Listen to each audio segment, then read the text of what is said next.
Hello, welcome back to Reclaim Within. I am Ash. This is a virtual space where we get to root into remembering the sacred within us, remember who we are, and be able to walk each other home. Home to what is real, home to what is true, home to what is in our hearts and our greatest longings. I am so honored to get to be here with you. We're honored that you are here with me. It's really fun to get to be connecting with all of you in this way. I might be in your kitchen, in your car, in your earbuds as you walk. It's just so fun. It's been really, really fun having people reach out and let me know that they were able to listen in and that we got to spend some time together in this way. It's really fun. We're going to be diving into alchemizing polarity today because it's actually just something that I've been really working on in my own life, I figured I would bring it into this space because I do see it being really helpful to understand and move through. I don't know if you've ever heard of these universal laws or the Hermetic laws. They're fascinating to me. There's a book called The Kabbalion that you can get on any bookstore, Amazon, and it'll tell you about these 7 laws, and they're from a really, very long time ago. They predate Egypt. Hermes, or the Hermetic laws, is said to predate just very ancient wisdom. And what's really amazing about these laws is they're supposedly teaching us how this reality is governed. The Hermetic law that I have been sitting with lately, not just as a philosophy or something to think about, but I'm actually witnessing it as something that I am actively engaging in and living through. And this law is the law of polarity, which is why we're talking about alchemizing polarity today. It's also called the law of duality, and it comes from this ancient Hermetic teaching that's been passed down in this Kabbalion, which is Kybalion, if you want to go look for it. But this specific teaching says that everything is dual. Everything has poles. Everything has a pair of opposites. Like and unlike are the same. Opposites are identical in nature, but different in degree. And so what I want to point out is that this law is pointing towards the fact that paradoxes are actually not mistakes. It's just a feature of this reality, or a feature of this reality. What I'm hoping to bring in to this space today is that we actually can learn to work within this paradox. We can work with polarity. And once you are able to actually become a portal or a transmission for the paradox, that's where transformation lives. That's where empowerment lives. That's where harmony can exist and where we can actually connect to this deeper soul resonance within us. So how does this show up in real life? That's what I want to get into today. I want to talk about how it shows up in the messiness, in the sacred, and in the spaces where we're actually being asked to alchemize what actually can appear to look like a contradiction. And I witness a lot of people collapse when polarity comes up. And it's because a lot of us, most of us, were actually taught to think or perceive the world in binaries, meaning right versus wrong, good versus bad, light versus dark. And although it's important to have these paradox understood, when we are trained to have to choose a side or to fix things quickly or to avoid discomfort at all costs, we actually keep ourselves in a place of immaturity. It doesn't allow for us to actually open up and be able to witness life in this more grander, pulled back form. And so it's like when we were young kids in school and you learned what the colors are. It's exciting to learn that, yellow and blue. But I remember being even more excited when I started learning how to mix the colors, and that yellow and blue make green, and that red and white make pink. And that's where I feel like there is this whole nother level, whole nother space depth that came through of possibility and excitement. And so that's really what I want to point to today, is I'm asking for you to evolve beyond right versus wrong, good versus bad, light versus dark. And I'm asking you to see if you can move beyond just the colors and see what happens when you actually mix the colors together. The law of polarity is going to remind us that everything we experience is actually part of a spectrum. So joy and grief are not opposites. They're actually just different frequencies that hold a similar depth. Clarity and confusion, they're different frequencies that hold a similar depth in an opposite space. Safety and risk. Someone who might be more safety oriented is going to be just as in touch with that frequency as somebody who's more into take risks, even though they look like the opposite, or even though they are opposite. Hope and despair. Holding hope, holding despair are the opposites, same depth. And so these are not necessarily separate experiences. They're actually much more intimately woven together than we maybe originally would have thought they are. And so being able to actually understand this polarity can give us sacred keys or initiations into the fact that we don't need to actually fear contradiction. We can actually learn to be able to hold both hope and despair, grief and joy. And the more we learn to be able to honor this polarity or honor the duality, the more we step into harmony with our wholeness, the more we actually get to step into our own resonance. And this is the foundation of alchemy. It's not escaping what is hard, but it's letting life transform us. It's reclaiming within in order to actually become more, or to step into more harmonic resonance within ourselves. And as we do that for ourselves, we then get to be the lighthouse for others to also be initiated into the same ability to transform and hold duality. So when we don't know how,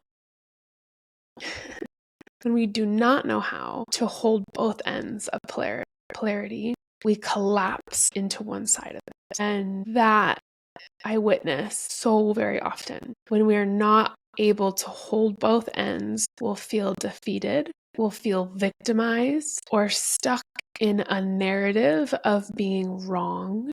We could also judge ourselves for not being positive enough, or shame ourselves for not having it figured out. It's easy to desire something outside of us and feel like there's no chance I'll ever have that, and then collapse into the opposite space. I remember doing that so very often in my younger 20s.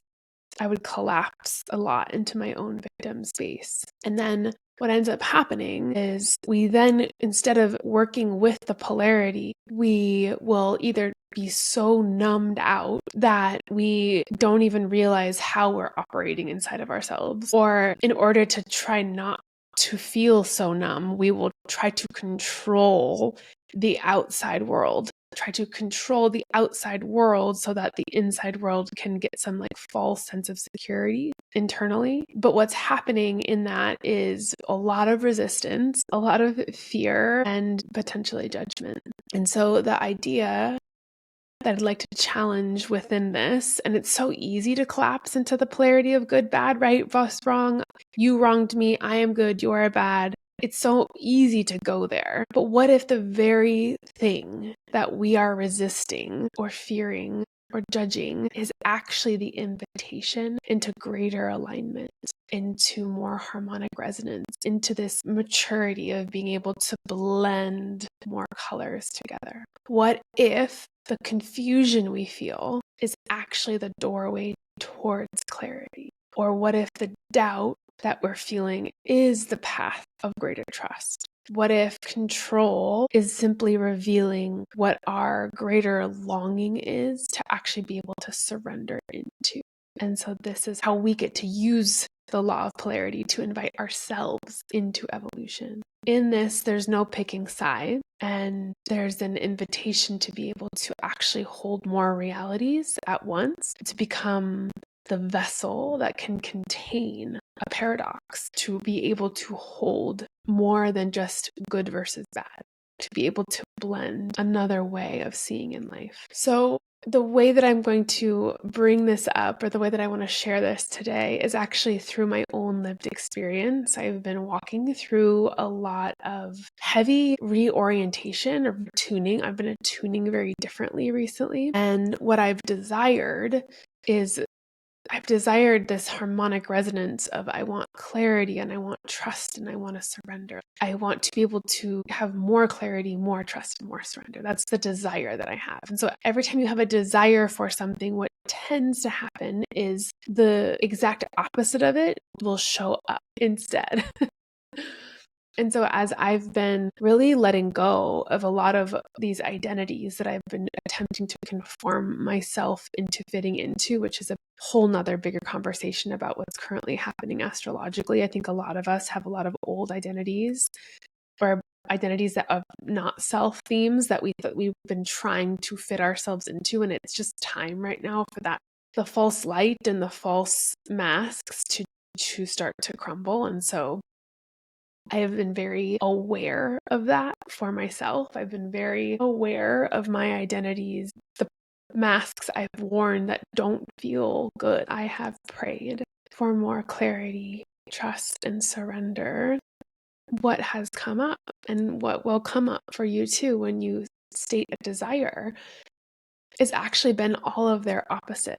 So as I've asked for clarity, I've gotten met with so much confusion and so much fear of other people's expectations of me, of if I get clear and speak up with my clarity, what that's going to mean for the bigger picture. And it's really, really felt like walking through a fog. I've also been seeking to trust life more. And what I keep facing in that are places where I have to trust myself more and where I haven't. So it actually feels like fear. Trying to step into trusting myself more and trusting life more has actually brought up all the places where I have not trusted, where I have failed to honor myself. I have been facing some older betrayals and really coming to terms with how I have not shown up for myself and not trusted myself and not spoken up for myself. And then in my desire to surrender more, every time I'm like, okay, I'm surrendered, I'm totally surrendered. What I find is actually all the places where I'm still controlling, or where I'm clenching, where I'm holding, where I'm resisting the surrender. At first, all of this truly feels like failure. I've been going through a little health journey and I want to feel good. And what happens first is I feel not good. And so this is how life teaches us. Life teaches us through this law of polarity. We have to be able to witness the polarities in our life. We have to be able to put our awareness on what polarities are showing up, because it's very easy to say, I desire more clarity, and then have confusion come right up to the surface, and then feel like the victim because I asked for clarity and I'm more confused than ever. We have to witness ourselves, really witness where we are collapsing into that victimized state versus actually showing up for what we say we want.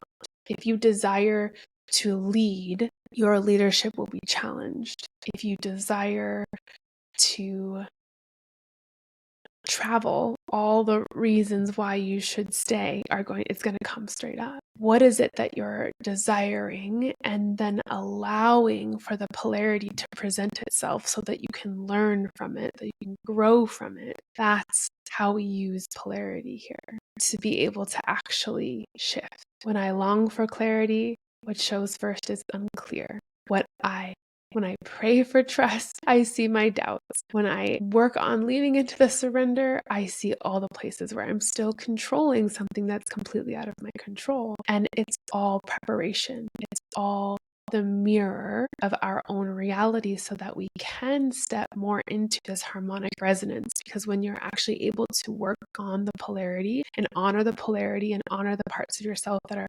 afraid or that don't trust or that have the doubt, that's how we shift into being able to actually hold the paradox, hold the polarity. So many of us want or desire the thing that we're working on to come through like a lightning bolt. But in my experience, that's just not how life is going to initiate you. It's going to actually initiate you more like moving mist or removing like one layer at a time. And so that you can actually wade through the fog of all the other expectations and all the projections and all of the places where you're not fully seeing yourself or being seen, so that you can then connect to what you're experiencing and walk towards it with more grace. There's so many examples of this too. There's examples of people who are, millionaires 3 times and they lost it 3 times. It's like they're learning through the law of polarity of like have and lack. There's Evan Almighty, the movie. On there, this woman's talking to God, who's Morgan Freeman, and he says, you think if someone prays for patience, I just give them patience? No, I give them something to be patient with. Right? That is this law of polarity. And when we actually learn how to wield the paradox within us and use it as a tool, we become the creators of our lives. We are the ones that hold the pen. So what is it that you're desiring right now in life? And do you have the strength to be able to witness what you desire and hold the paradox, hold the opposite? If you're desiring love, can you hold what it feels like to be lonely? If you desire leadership, can you actually let yourself follow? If you desire clarity, can you let yourself sit in confusion? If you desire surrender, can you allow for yourself to be shown where you are still attempting to manage or control or be perfect?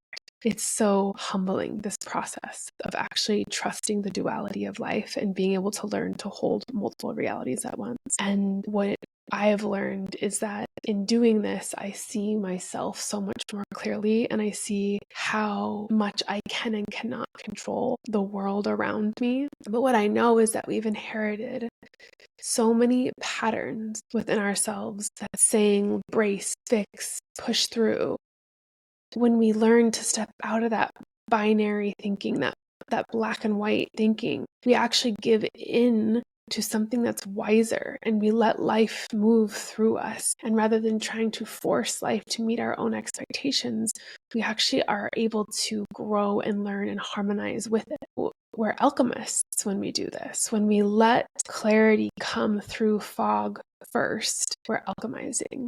When we let trust rise through our own doubts, we're alchemizing. When we let surrender open us into more reality beyond what is in our control, that is alchemizing. We stop waiting for the perfect conditions and we actually start to meet ourselves where we are. And this is how we work with polarity. It's how we actually are able to live in that harmonic resonance and not bypass the hard parts, but actually be able to face them, witness them, and let them become a part of the ground that we're growing on. The best wine comes from the struggle of the vines. You can tell like the greatest seasons of wine, it's because they actually alchemize the wine. They alchemize with the soil. Because alchemy isn't just a moment, it's actually a practice, and it's a sacred choice to keep showing up, especially when things don't feel settled and don't feel clear, and learn from all of it. So if you're walking through a paradox right now, just know I see you, and you're not broken. You're in process. You're not failing. You're becoming. And allow polarity to be your teacher. Let the paradox refine you. Let the truth and not the ease guide your way. And above all, just keep witnessing yourself in it and know that your soul knows the way. And that if you can feel the paradox of not having what you want, then that means you're able to then hold the opposite at the exact same time. Thank you so much for joining me here, and I'll see you next time.